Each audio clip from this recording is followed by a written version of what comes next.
श्रोते हो नमस्कार. आजच्या वृत्तविशेष कार्यक्रमात आपलं स्वागत. श्रोते हो, अनेक जागतिक आव्हानांच्या सावटाखाली G7 शिखर परिषद नुकतीच फ्रान्समधल्या एव्हियन शहरात संपन्न झाली. रशिया युक्रेन युद्ध आणि मध्य पूर्वेतील तणाव यांसारख्या गंभीर आव्हानांच्या सावटाखाली पार पडलेल्या या परिषदेत जागतिक आर्थिक असंतुलन कमी करणं या मुख्य मुद्द्यावर उपस्थित देशांच्या प्रमुखांनी मंथन केलं. विशेष म्हणजे भारताचे प्रधानमंत्री नरेंद्र मोदी यांनी या परिषदेत जागतिक हिताचे आणि सागरी व्यापाराच्या सुरक्षेचे मुद्दे प्रभावीपणे मांडले. या परिषदेत नेमके कोणते महत्त्वाचे निर्णय झाले, जागतिक राजकारणावर त्याचे काय परिणाम होतील आणि भारताच्या दृष्टीनं या परिषदेचं महत्त्व काय, या संदर्भात आंतरराष्ट्रीय घडामोडींचे अभ्यासक अक्षय रानडे यांच्यासोबत केलेली चर्चा आपण आजच्या वृत्तविशेष कार्यक्रमात ऐकणार आहोत. नमस्कार सर. आजच्या वृत्तविशेष कार्यक्रमात आपलं स्वागत. नमस्कार. सर, फ्रान्समधील एव्हियन शहरात नुकत्याच पार पडलेल्या G7 शिखर परिषदेची पार्श्वभूमी पाहता यंदाच्या परिषदेचं जागतिक राजकारणात नेमकं काय महत्त्व सांगाल? या परिषदेचं घोषवाक्य आहे की प्रमुख आंतरराष्ट्रीय आव्हानांना तोंड देण्यासाठी एकत्र काम करणं. तर या घोषवाक्याचा मतितार्थ थोडक्यात काय सांगाल?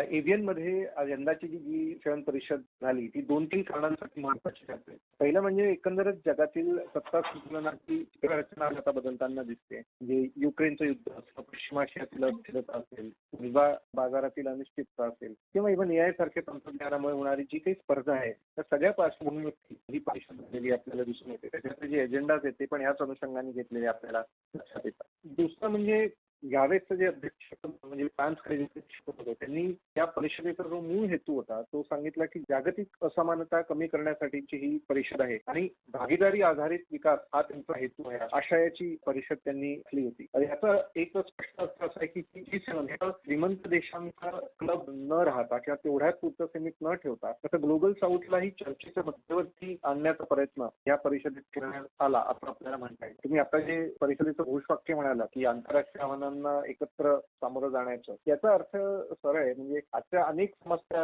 अशा आहेत ज्याला एकत्रितपणे सामोरे जाऊ शकत नाही. त्याच्यामध्ये हवामान बदल असेल, कर्ज संकट असेल, पुरवठा साखळी असेल, सायबर सुरक्षा असेल, दहशतवाद असेल किंवा अगदी न्यायापर्यंतचे सगळे प्रश्न असतील, सगळे आता सीमापार झालेले आहेत. त्यामुळे एकत्रितपणे सामायिक मानक जोपर्यंत येत नाही किंवा सगळे राष्ट्र त्याच्यामुळे येत नाही तोपर्यंत या प्रश्नांना एकत्रितपणे उत्तर देता येणार नाही किंवा जोपर्यंत संयुक्त जबाबदारी राष्ट्र घेत नाही तोपर्यंत ह्या प्रश्नांना उत्तर देता येत नाही. याच्याच मागे कुठेतरी ट्रम्प यांच्या अध्यक्षतेखाली म्हणजे राष्ट्राध्यक्षाखाली जी काही अमेरिकन अस्थिरता आहे किंवा त्यांच्याबद्दलची साशंकता ती पण आंतरराष्ट्रीय पातळीवर वाढलेली दिसते आणि त्याही पार्श्वभूमीतून सगळ्या राष्ट्रांना एकत्रित घेऊन या सगळ्या सामोरं जायचं हे देखील कुठेतरी त्याच्या मागे असावं असं मला वाटतं. त्यात ही जी G7 ची परिषद होती ती कुठेतरी कलेक्टिव्ह लिडरशिपची मागणी आणि त्याची एकंदर चाचणी ह्याच्यावर आहेत असं मला वाटतं. तर G7 परिषदेत जागतिक अर्थव्यवस्था आणि शाश्वत विकासाच्या मुद्द्यांवर प्रगत राष्ट्रांनी कोणती ठोस धोरणं स्वीकारली आहेत? जागतिक अर्थव्यवस्थेबाबत जर आपण बघितलं तर G7 राष्ट्रांनी काही महत्वाचे मुद्दे स्पष्ट केले आहेत. एक महत्वाचा म्हणजे आर्थिक सुरक्षेचा, ज्याच्यामध्ये फक्त GDP चा वाढ न बघता एकंदरच पुरवठा साखळी ज्याला आपण म्हणतो किंवा व्हॅल्यू चेन्स म्हणतो त्याला सुरक्षित ठेवणं आणि विशेषतः क्रिटिकल मिनरल्स आणि सेमीकंडक्टर सारख्या क्षेत्रांत कुठल्या विशिष्ट देशांवरतीच अवलंबून न राहता त्याचं डायव्हर्सिफिकेशन करणं, त्याचं विविधीकरण करणं ह्याच्यावरती आपल्याला एक महत्वाचा जोर दिलेला दिसतो. दुसरा भाग ह्या परिषदेत आपल्याला समोर आणलेला दिसतात म्हणजे विकासाचा जो मॉडेल आहे त्यालाच काही प्रमाणात बदलण्याची इच्छा आपल्याला पुढे आलेली दिसते. म्हणजे यंदाच्या संयुक्त निवेदनात एड डिप्लोमसी कमी करून खासगी गुंतवणूक असेल, कर्ज शाश्वतता असेल किंवा जे काही भागीदार राष्ट्र आहेत त्यांची आर्थिक स्वावलंबनासाठी प्राधान्य गोष्टी करण्यासाठी बद्दलची मांडणी असेल, या सगळ्या गोष्टींची त्याच्यामध्ये समावेश झालेला दिसतो. ही पारंपरिक दृष्ट्या जी मदत असायची त्याच्यापेक्षा जास्त म्युच्युअली बेनिफिशियल पार्टनरशिप कडे वळण्याचा प्रयत्न आपल्याला या परिषदेत पुढे आलेला दिसतो. तिसरी महत्वाची गोष्ट म्हणजे याला सस्टेनेबल डेव्हलपमेंट शाश्वत विकास आपण म्हणतो. त्याच्यामध्ये हवामान बदलाच्या संदर्भातल्या गोष्टी असतील, नेट झिरो अर्थव्यवस्थेकडे जाण्यासाठीचे प्रयत्न किंवा त्याच्यासाठीचे व्यापारी धोरण असतील, कर सुधारणा असेल किंवा आर्थिक जे काही गुन्हे होतात या संदर्भातले कॉर्पोरेटच्या ह्याच्यामध्ये त्यांच्यावर नियंत्रण ठेवण्यासाठीचे प्रयत्न असतील. ह्या सगळ्या गोष्टी जरी परिषदेत बोलल्या गेल्या असल्या तरी एक गोष्ट आपल्याला थोडी लक्षात ठेवावी लागते. कारण ह्या सगळ्या गोष्टींना ऐकताना छान वाटतं. नेहमी हे जे प्रगत राष्ट्र आहेत त्या ह्या विषयांबद्दल बोलत असतात, पण ग्लोबल साऊथला खरोखरच किती ह्या सगळ्या याच्यामध्ये स्पेस आहे किंवा किती फायनान्सेस मिळणार आहे ह्याच्यावर अजूनही त्याची क्लॅरिटी नाहीये.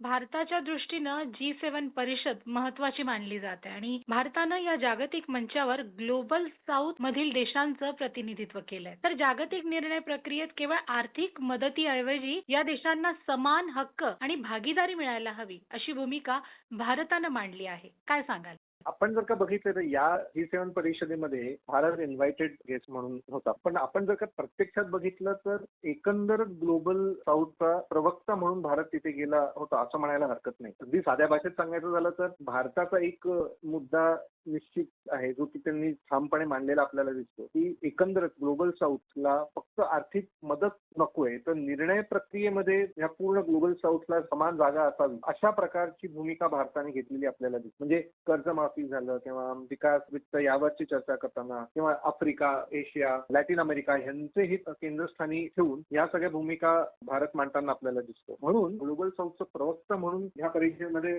भारत पुढे गेलेला आहे निश्चित आहे. आणि मगाशी आपण जसं म्हणालो की G7 ची एकंदरच व्याप्ती काही प्रमाणात ग्लोबल साऊथकडे करण्याचा प्रयत्न या परिषदेत दिसला आणि म्हणूनच भारताची ही भूमिका पण काही प्रमाणात महत्वाची ठरते. मोदींनी तर विशेषतः एकंदर कर्जाखाली दबलेल्या विकसनशील राष्ट्रांच्या बाबत बोलताना सस्टेनेबल डेट सोल्युशन्सची मागणी केलेली आहे. कारण आपण बघतो की काही राष्ट्रांच्या कर्ज देण्याच्या काही पॉलिसीजमुळे अनेकदा वेगवेगळ्या राष्ट्रांना त्याचा त्रास झालेला आहे. तर सस्टेनेबल डेट सोल्युशन्स काय असू शकतात, त्याच्यानंतर खासगी गुंतवणुकीसाठी काय काय संधी असू शकतात, ह्या गोष्टींवरती भर दिलेला दिसतो. त्या दृष्टीने सगळ्या ग्लोबल साऊथचे पॉलिसीज डिझाईन करण्याची मागणी भारताने केलेली दिसते. म्हणून भारताला ना इथे आपण एक ब्रिज स्टेट म्हणू शकतो. म्हणजे एका ठिकाणी G7 चे हे सगळे प्रगत राष्ट्र आहेत आणि दुसऱ्या बाजूला ग्लोबल साऊथ म्हणजे जे प्रगतीशील राष्ट्र आहेत. भारत त्या दोघांमधला ब्रिज आहे असं म्हणायला हरकत नाही. दोघांची हित, चिंता आणि भाषांमध्ये एकमेकांपर्यंत पोहोचवण्याची भूमिका आपण घेतलेली दिसून येते आणि ही या परिषदेची एक मोठी राजनयिक कमाई आहे असं म्हणायला हरकत नाही.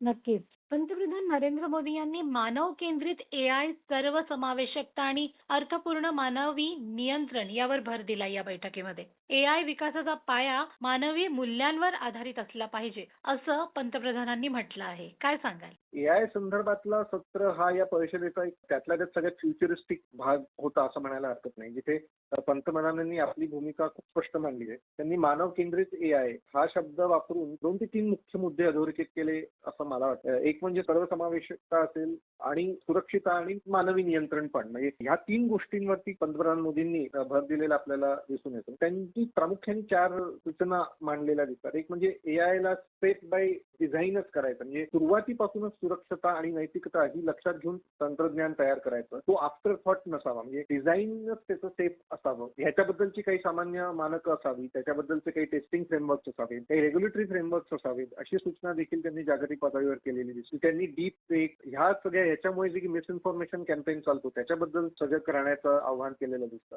आणि सायबर फसवणूक असेल ह्याच्यावर देखील एक सामूहिक कारवाई व्हावी. त्याचबरोबर AIचं जी फळं आहे ती ग्लोबल साऊथ पर्यंत पोहोचायला हवी याच्यावर देखील आग्रह मोदींनी केलेला आपल्याला दिसतो. मोदींचं जर का आपण बघितलं तर मूलभूत संदेश असा जाणून येतो की AI ही फक्त कॉर्पोरेट प्रॉफिट मिळवण्याची किंवा लष्करी स्पर्धेची साधनं नसून मानवाच्या क्षमता कशा यांनी वाढवता येतील किंवा मानवी प्रतिष्ठा कशी वाढवता येईल किंवा त्याचं रक्षण करता येईल आणि एकंदरच लोकशाही मूल्यांचा सन्मान करणारी AI व्यवस्था निर्माण व्हावी अशा प्रकारचं आव्हान आपल्याला मोदींनी केलेलं दिसतं.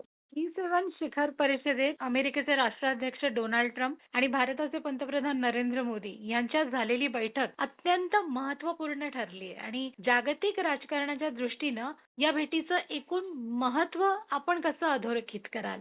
मोदी आणि ट्रम्प यांची जी द्विपक्षीय बैठक झाली ती फक्त द्विपक्षीय बैठक असेल असं म्हणता येत नाही. त्याला 3 स्तरांवर बघायला हवं. पहिला म्हणजे एक तर भारत अमेरिका सामरिक संबंध असतो, ज्याला आता आपण ग्लोबल स्ट्रॅटेजिक पार्टनरशिप म्हणतो. जवळपास मला वाटतं 1-1.5 वर्षानंतर हे दोन्ही पुढारी एकत्र समोरासमोर भेटले. त्यामध्ये व्यापार, सुरक्षा आणि पश्चिम आशियातील घडामोडींवर सविस्तर चर्चा निश्चितपणे झाली. तर त्या पार्श्वभूमीवरती ही बैठक महत्वाची ठरते. दुसरा स्तर म्हणजे थोडासा प्रादेशिक स्तर आहे, ज्याच्यामध्ये प्रामुख्याने पश्चिम आशिया, त्यात स्ट्रेट ऑफ हॉर्मुझ संदर्भातल्या चर्चा असतील. सध्या अमेरिका इराण समीकरणं किंवा प्रतिबंध आणि समुद्रिक सुरक्षेच्या प्रश्नांमुळे संपूर्ण ऊर्जा बाजार जे अस्थिर झालेले आहे, ह्या पार्श्वभूमीवरती भारतीय समुद्री कामगारांच्या सुरक्षेचा मुद्दा पुढे करणं आणि आपली समुद्र आणि ऊर्जा सुरक्षा या दोन्ही गोष्टींना पुढे करणं हे महत्वाचं ठरतं. कारण त्याला एक पार्श्वभूमी आहे, म्हणजे भारतीय नागरिक काही आता एक हल्ल्यात गेली तर त्या पार्श्वभूमीवरती ही चर्चा अतिशय महत्वाची ठरते. आणि तिसरा स्तर म्हणजे एकंदरच जागतिक राजकारणाचा जो G7 सारख्या मंचावरती अमेरिकेचे राष्ट्राध्यक्ष आणि भारताचे पंतप्रधान एकत्र येऊन रूल बेस्ड ऑर्डर, मुक्त नौवहन आणि ग्लोबल साऊथ ठिकाणची चर्चा करतात, तेव्हा याचा संदेश चीन आणि इतर प्रादेशिक खेळूंनाही निश्चितपणे जातो.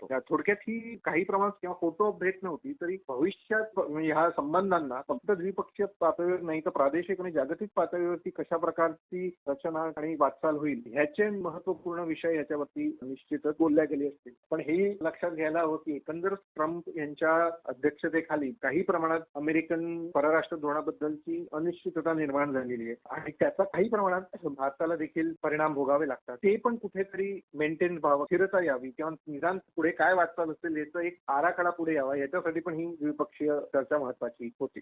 जी शिखर परिषदेच्या निमित्तानं पंतप्रधान नरेंद्र मोदी यांनी अनेक जागतिक नेत्यांशी द्विपक्षीय चर्चा केली आणि या सर्व युरोपीय नेत्यांसोबतच्या बैठकीचा एकत्र परिणाम म्हणून बदलत्या जागतिक परिस्थितीमध्ये युरोपियन बाजारपेठेत भारतीय उत्पादनाची आणि सेवांची मक्तेदारी निर्माण होण्याच्या दृष्टीनं या सर्व बैठकांचं एकूण फलित आपण काय सांगाल?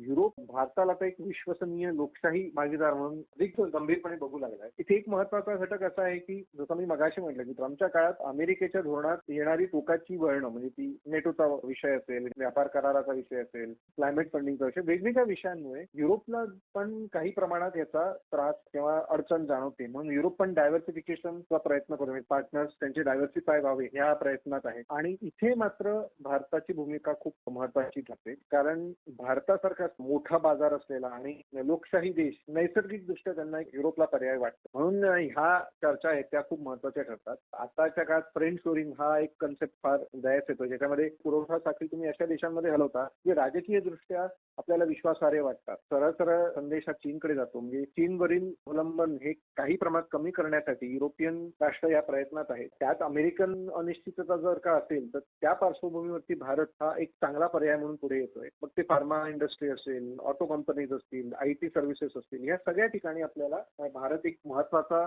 भागीदार युरोपसाठी पुढे येतो आणि त्या अनुषंगाने या चर्चा महत्वाच्या ठरतात. भारताला प्राधान्य भागीदार बनवण्यासाठी ही खूप मोठी ऐतिहासिक संधी आपल्याला निश्चितपणे आहे. म्हणजे अमेरिकेबद्दलची अनिश्चितता, चीन बद्दलची संभ्रमता आणि भारताचं स्थिर असणं, हे या सगळ्या गोष्टी सध्या ऐतिहासिक दृष्ट्या एकाच वेळेस आल्या असल्यामुळे आपल्याला मोठी संधी डेफिनेटली आहे. युरोपला देखील ते महत्वाचं वाटतं आणि म्हणून हे म्युच्युअली बेनिफिशियल असल्यामुळे आपल्याला या वाटाघाटी वाढलेल्या दिसतात. मोदींच्या या भेटीत झालेल्या वेगवेगळ्या द्विपक्षीय चर्चांमधून व्यापार करार, इन्व्हेस्टमेंट करार, तंत्रज्ञानाबद्दलच्या भागीदारींबद्दलची चर्चा असेल, ज्या पुढच्या दशकामध्ये आपल्याला make in India, made in India किंवा made in India for Europe अशा काही महत्वाच्या ट्रेंड पुढे येऊ शकतात. विशेषतः सेवा क्षेत्रामध्ये आणि डिजिटल पब्लिक गुड्समध्ये याचं अतिशय महत्वाचं योगदान असेल असं मला वाटतं. आणि म्हणून ह्या ज्या काही आता चर्चा आपल्याला झालेल्या दिसतात, म्हणजे युरोपमधल्या राष्ट्रांबरोबर आणि EU बरोबर एकत्रित, या अतिशय महत्वाच्या दृष्टीने बघायला हवं. नक्कीच सर, आपण G7 परिषदेसंदर्भात आणि या परिषदेमध्ये झालेल्या भेटी, चर्चा आणि करारांसंदर्भात सविस्तर माहिती आमच्या श्रोत्यांना दिली आहे, त्याबद्दल आपले खूप खूप धन्यवाद. धन्यवाद. श्रोतेहो, आपला वृत्तविशेष हा कार्यक्रम आपण न्यूज ऑन AIR या ॲपवरही लाईव्ह ऐकू शकता. यासोबतच आमच्या मुंबई एअर न्यूज या YouTube वाहिनीवर कार्यक्रमाचं ध्वनिमुद्रण आपल्याला कधीही ऐकता येईल. याबरोबरच आजचा वृत्तविशेष हा कार्यक्रम संपला. हा कार्यक्रम आकाशवाणी मुंबईच्या प्रादेशिक वृत्त विभागानं सादर केला. संपादक आणि सादरकर्त्या संगीता गोडबोले, निर्मिती सहाय्य भारती गांधी, लेखन आणि समन्वय प्रिया नारायण जाधव आणि निवेदन रश्मी पाटकर.